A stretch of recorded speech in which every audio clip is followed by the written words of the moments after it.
सह नौ भुनक्तु सह वीर्यं करवावहै तेजस्विनावधीतमस्तु मा विद्विषावहै। ओ शांति शांति शांति। वैदिक जीवन पद्धति की इस कक्षा में आप सबका हार्दिक स्वागत है, अभिनंदन है। यजुर्वेद के 18वें अध्याय को हम यहाँ पर देख रहे हैं और कितना अच्छा उपदेश है। उस परमात्मा से कितनी विनम्रता के साथ साधक की प्रार्थना है कि मेरे इस सारे जीवन का एक एक पहलू, एक एक जो क्रियाएं हैं, एक एक जो मेरे व्यवहार हैं, वो यज्ञी हो, यज्ञ के द्वारा वो सामर्थ्य को प्राप्त करें।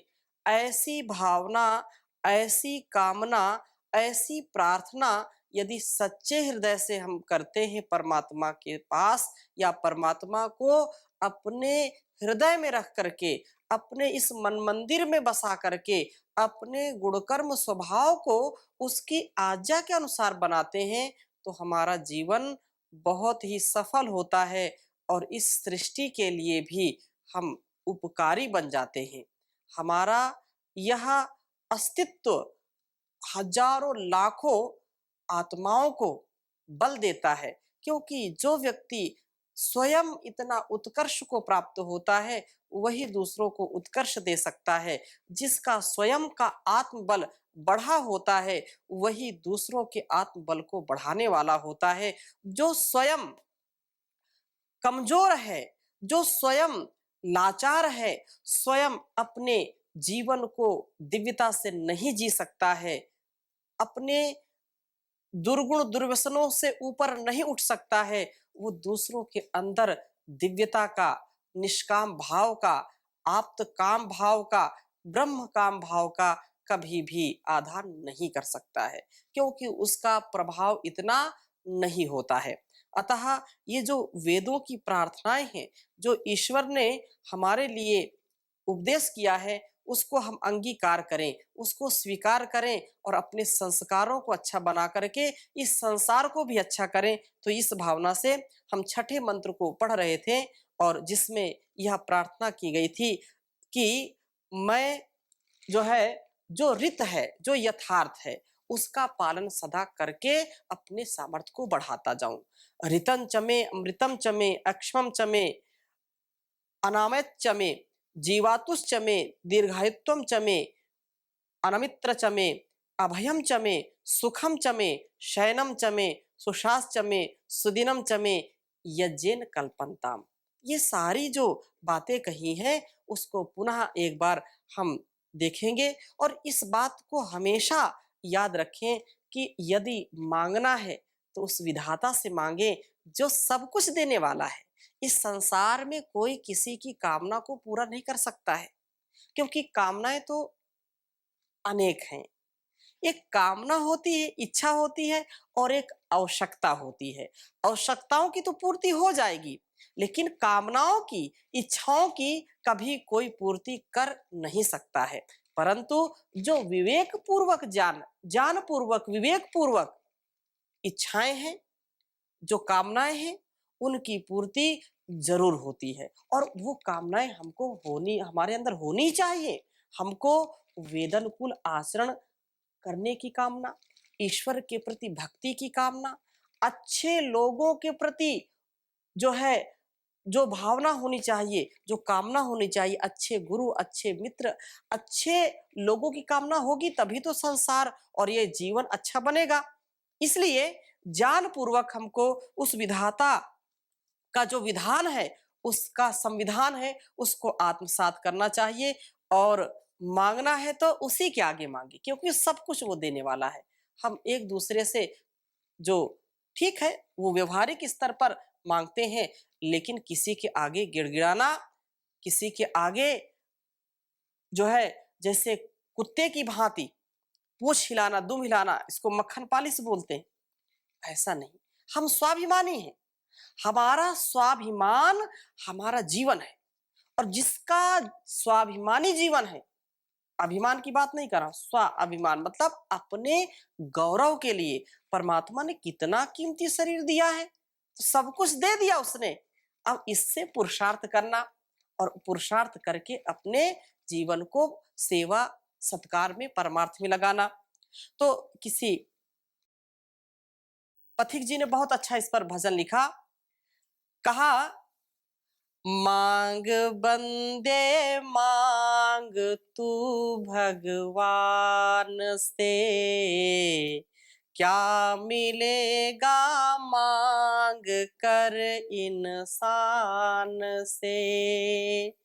मांग बंदे मांग तू भगवान से, क्या मिलेगा मांग कर इंसान से।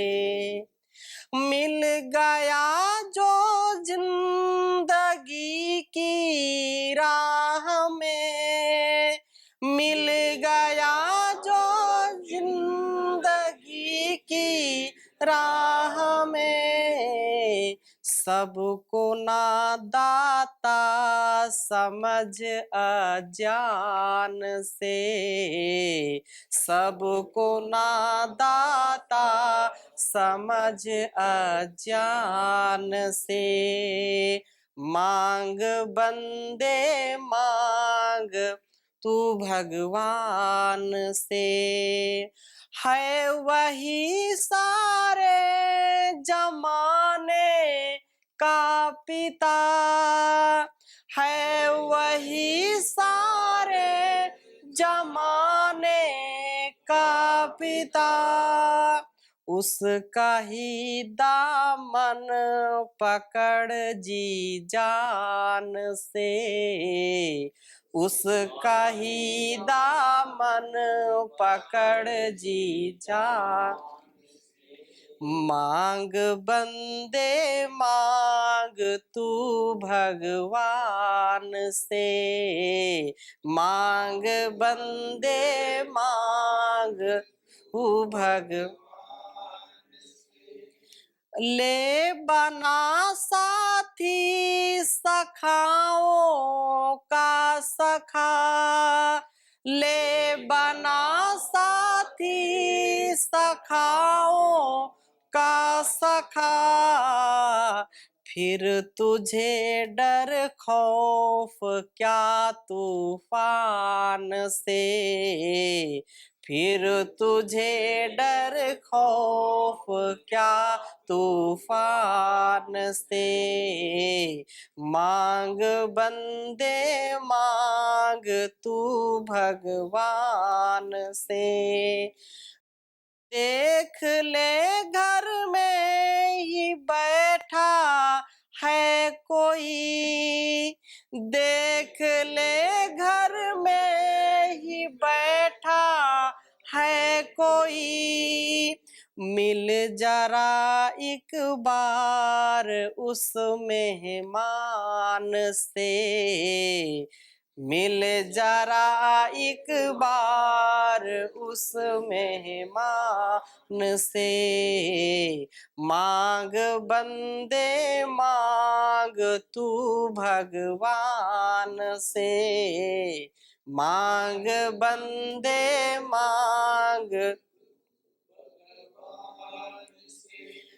तब कहो श्रीमान बैठोगे कहाँ, तब कहो श्रीमान बैठोगे कहाँ। भर लिया कश्ती जो ये सामान से, भर लिया कश्ती को जब सामान से। मांग बंदे मांग तू भगवान से, तज सुपथ को क्यों कुपथ पर चल पड़ा। तज सुपथ को क्यों कुपथ पर चल पड़ा। हो गई गलती पथिक नादान से। हो गई गलती पथिक नादान से। मांग बंदे मांग तू भगवान से। क्या मिलेगा मांग कर इंसान से। तो परमात्मा सब कुछ देने वाला है। उस ईश्वर से, उस भगवान से जो समस्त ऐश्वर्यों का दाता है, उससे जब हम मांगेंगे तो निश्चित रूप से वो हमारा कल्याण करेगा। तो छठे मंत्र के संदर्भ में हम चर्चा कर रहे थे कि यज्ञ की भावना से यह सब कुछ संपन्न हो हमारा, और इसी भाव को जो है यह मंत्र बता रहा है। छांदोग्य उपनिषद कहती है कि मनुष्य का जीवन एक यज्ञ है। उसके प्रथम 24 वर्ष जो है प्रातः सवन है, और आगे के 44 वर्ष माध्यान्ह दिन सवन है, और उससे आगे के 48 वर्ष सायं सवन है। इस बीच कोई आधी व्याधि जब सताती है तो उसका यज्ञ बीच में ही बाधित हो जाता है। वो जीवन को यज्ञी बनाने का प्रयास उसका असफल हो जाता है, अधूरा हो जाता है। कोई भी व्यक्ति रोगी है तो वो यज्ञी भावना को रखते हुए भी यजन नहीं कर सकता है। अतः मनोबल को बढ़ा करके, इस ललकार के साथ, इस उत्साह सत्कार के साथ जब यज्ञ करेंगे, अर्थात मन से, वाणी से, व्यवहार से, जो सब कुछ इस मानव और मानवेतर जो भी प्राणी है सबकी भलाई के लिए जो कार्य करेंगे तो वो यज्ञ ही है। तो वह सारा छूट जाता है। ये यज्ञ को विघ्नित करते हैं। जो बीमारियां हमारे शरीर की हो या मन की हो या संसार के अंदर या शरीर के अंदर, जो भी अभद्र है, अकल्याणकारी है, वो निश्चित रूप से यज्ञ में बाधाएं, खलल वो डालेंगी डालेंगी। अतः जो उसका 116 वर्ष का यज्ञ अपूर्ण रह जाता है, लेकिन जब ये उदात्त भावना से जो प्रार्थना के बोल हैं, जो मंत्र में एक एक बिंदु पर ध्यान दिलाया है, जब वो पूर्ण हम कर लेंगे तो निर्विघ्न हो करके, निर्द्वंद हो करके, निरहंकार हो करके इस जीवन यज्ञ को हम सफल कर सकते हैं। ये कभी विफल नहीं होगा। तो यही यज्ञी भावना है। मनुष्य अपने जीवन को पवित्र यज्ञ के समान समझे, यही उसकी उन्नति का द्वार है। न तो कोई दुर्विचार उसे सता सकेगा, न कोई रोग सता सकेगा, और शिव संकल्प के साथ वह इन यज्ञी भावनाओं का स्वागत करेगा।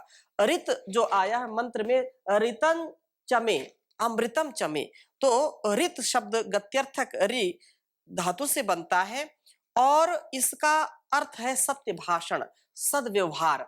सत्य भाषण करना, सत्य बोलना और सद्व्यवहार करना, सदाचार से युक्त रहना, ये रीत है, ये यथार्थ है। क्योंकि इसके बिना हमारा जीवन चल नहीं सकता। क्योंकि सत्य को ईश्वर का रूप कहा है। सत्यम ज्ञानम अनंतम ब्रह्म, सत्यम शिवम सुंदरम। साच बराबर तप नहीं, झूठ बराबर पाप। साच बराबर तप नहीं, झूठ बराबर पाप। जाके हृदय साच है, ताके हृदय आप प्रभु जी, ताके हृदय आप।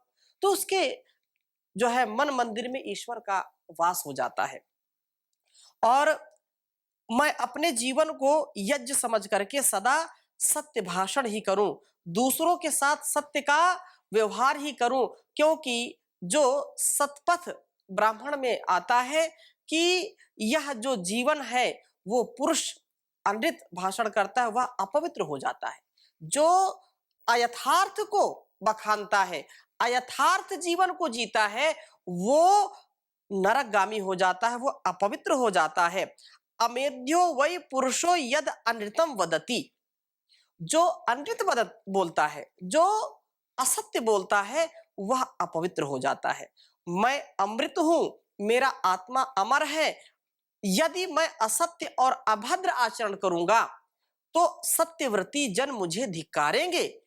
मैं तो अमर हूं, मैं कभी नष्ट होने वाला नहीं हूं, मैं नित्य हूं, शुद्ध हूं, बुद्ध हूं। अपनी कीर्ति को मैं धूमिल ना करूं, मैं यशोगान कराने वाला बनूं, मैं यश कीर्ति वाला बनूं। ऐसा जब भाव आएगा तो मनुष्य का जीवन जगमगा जाएगा, देदीप्यमान उसका जीवन हो जाएगा। इसलिए तो मेरी अमरता, यदि मैं अनृत का आचरण करूंगा, अयथार्थ का आचरण करूंगा, तो निश्चित रूप से मेरी अमरता समाप्त हो जाएगी।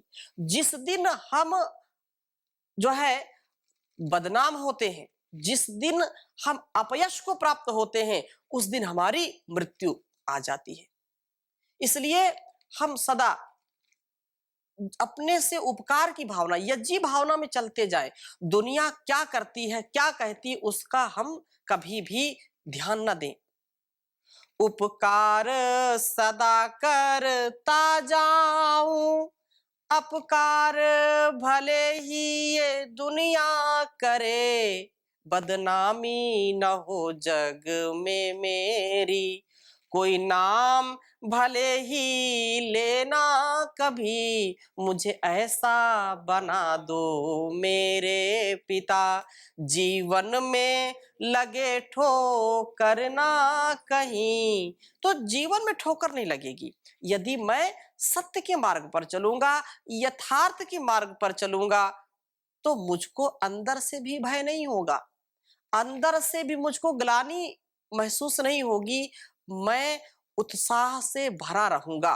लोग कितना ही मुझको बदनाम करें, कितनी ही जो है मेरी टांग खींचे, कितना ही लोग मेरे ऊपर अनावश्यक तंच कसें, उसकी परवाह नहीं करूं। क्योंकि हमारे जो भी महापुरुष हुए हैं, जब तक वो जीवित थे तब तक लोगों ने उनको सुखपूर्वक जीने नहीं दिया, और जब इस संसार से प्रयाण कर गए तब उनकी याद आई कि वो तो महापुरुष थे, लेकिन उस समय उनको भी लोगों ने छोड़ा नहीं है।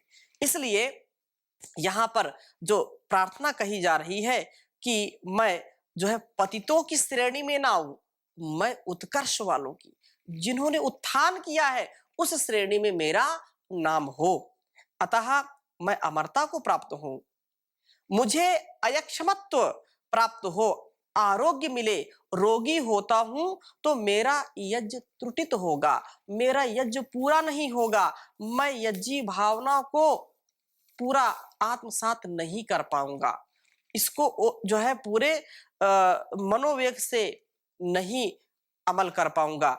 इसलिए मैं ऐसा पथ्य करूं जिससे रोग रहित होकर के निरोगता को प्राप्त हूं। यह निरोग रहने का उपाय है कि पथ्य का सेवन करें, अपथ्य का नहीं। हाँ, पथ्य का जो मेरे लिए कल्याणकारी, जो आहार लेना है वो पथ्य हो, अपथ्य नहीं होना चाहिए, विषम आहार नहीं होना चाहिए। चाहे वो जो है विचारों का आहार हो, क्योंकि जैसा खाएंगे अन्न वैसा हो जाएगा मन, जैसा पिएंगे पानी वैसी हो जाएगी वाणी। अतः मैं जो आहार, परम पूज्य स्वामी जी महाराज बार बार इस बात को कहते हैं, एक कण आहार का यदि दूषित पहुंच गया, यदि अपथ्य मैंने ग्रहण कर लिया, तो मेरा स्वास्थ्य खराब हो जाएगा। एक कण भी जो नहीं खाने योग्य है, अभक्ष्य है, उसको नहीं खाना। और जो एक क्षण का गलत विचार मेरे जीवन को नष्ट कर सकता है। शारीरिक रोग को कौन बढ़ाएगा? एक दूषित कण। और एक क्षण का बुरा विचार मेरे मानसिक रोगों को बढ़ाएगा।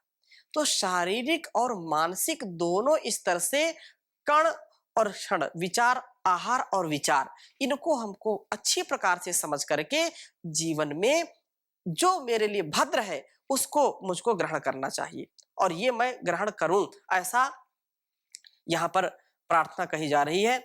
और केवल पथ्य ही नहीं, निरोग रहने के लिए जो भी साधन, योग, आसन, प्राणायाम, व्यायाम, ध्यान जो है, वो जो भद्र है, वो भद्र प्राण प्रशस्त हो, मुझे दीर्घायुष्य की प्राप्ति हो, कम से कम 100 वर्ष तो मुझे जीना ही चाहिए, ऐसा व्रत हो। हम सभी का ऐसा व्रत होना चाहिए कि कम से कम 100 वर्ष तक तो जिए, जीवे में शरदा सतम। और उसके लिए फिर आपको बहुत जागरूकता के साथ जीवन बिताना पड़ेगा। हम सब यदि ऐसा पुरुषार्थ करेंगे तो जो वेदों का संदेश है उसको हम निश्चित रूप से आत्मसात कर सकते हैं। जो वेदों में कहा है उसको जीने से ही उसका लाभ मिलेगा। और अगली बात जो कही है कि मेरा जीवन भद्र से युक्त हो, अभद्र से मुक्त हो, दीर्घायुष्य को प्राप्त करूं और मुझे अनामित्रत्व प्राप्त हो, अर्थात मैं अजात शत्रु कहलाऊं। मैं किसी से भी शत्रुता ना करूं और ना मुझसे कोई शत्रुता करे। मैं सबका मित्र बन करके रहूं। मैं निर्भर रहूं, अपने ऊपर किसी के ऊपर निर्भर ना रहूं और सदा सर्वदा निर्द्वंद और निर्भय रहूं। डर किसी का नहीं होना चाहिए। वेद कहता है कि जैसे सूर्य और पृथ्वी किसी से डरते नहीं, वैसे ही मेरे प्राण तू किसी से मत डर। हाँ, अथर्ववेद में आता है यथा द्यौश्च पृथ्वी च न बिभेतो न रिष्यतः एवा मे प्राणा मां बिभे ना मरिष्यति ना मरिष्यति मां बिभे। अरे तू मरेगा नहीं, मरेगा नहीं, डर मत। लोग डरने लगते हैं, अरे मैं मर जाऊंगा, क्या होगा क्या नहीं होगा। तो बहुत ही उदात्त भाव से, उत्साह के भाव से ये वेद मंत्र हमको भी उत्साह देते हैं। ना मरिष्यति ना मरिष्यति मां बिभे, अरे मेरे प्राण तू डर मत, नहीं मरेगा नहीं मरेगा, क्योंकि तू तो अजर है, अमर है, अविनाशी है, नित्य है, शुद्ध है, बुद्ध है। ऐसे अपने को ऊपर उठाने का प्रयत्न हमको करना चाहिए। और अगली बात कह रहे हैं कि जब मैं ऐसा हो जाऊंगा तो मुझे सुख प्राप्त हो, और सुख जीवन में परमानंद सुख से मिले, क्योंकि दुखग्रस्त रहने पर मेरा यजन जो है विघ्न को प्राप्त हो जाएगा, बाधा आ जाएगी यजन में, यज्ञ में विघ्नित न हो, यह यज्ञ सतत चलता रहे जब तक मेरा जीवन है। मुझे मेरा शयन सुख प्राप्त हो, मैं अच्छी नींद लेने वाला बनूं, मैं सोने पर विश्रांति का अनुभव करूं, दुख स्वप्न ना सताएं। जो कहा शयनम चमे, शयनम चमे कहा ना, तो शयनम, मेरा शयन करना भी बहुत आनंदित से जो है परिपूर्ण हो, आनंद से युक्त हो, मैं आनंदित होऊं। जो और मेरे जीवन में सुनहरी उषा, खिलती हुई सुबह आए। ऐसा ना है कि प्रभात हुई और मन उदास है। मन उदास नहीं होना चाहिए। उदासीनता या निष्क्रियता के अंधकार से मैं कभी भी ग्रस्त ना हूं, कभी भी इसके पाश में ना बंधूं। मैं सदा यह अनुभव करूं कि तमस से ज्योति की ओर आ रहा हूं।